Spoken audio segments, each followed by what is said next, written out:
ഇന്നലെ എക്സിക്യൂട്ടീവിന് പുറത്തുമൊക്കെ നമ്മുടെ ബിനോയ് വിശ്വം വളരെ ക്ഷോഭിച്ച് സംസാരിക്കുന്നത് നമ്മൾ കേട്ടതാ. ഇവന്ത് LDF, ഇവന്ത് സർക്കാർ കൂട്ടുത്തരവാദിത്വം മറന്നില്ലേ?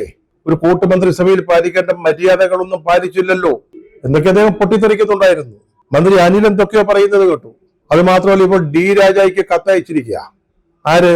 ബിനോയ് വിശ്വം D രാജ CPI-യുടെ ദേശീയ ജനറൽ സെക്രട്ടറിക്ക് കത്തയച്ചിരിക്കുക. അതിൽ പറയുന്നത് ഇതിൽ ഗൂഢാലോചന നടന്നതാ.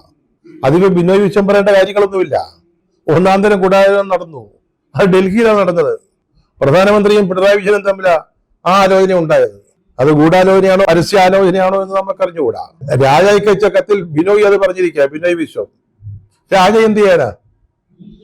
സാക്ഷാൽ CPM-ന്റെ ദേശീയ ജനറൽ സെക്രട്ടറി MA ബേബി അദ്ദേഹം പറഞ്ഞതാണല്ലോ ഇത് ശരിയല്ല, നമുക്കിത് ചർച്ച ചെയ്ത് പരിഹരിക്കാമെന്ന്. അതാരെങ്കിലും കേട്ടോ?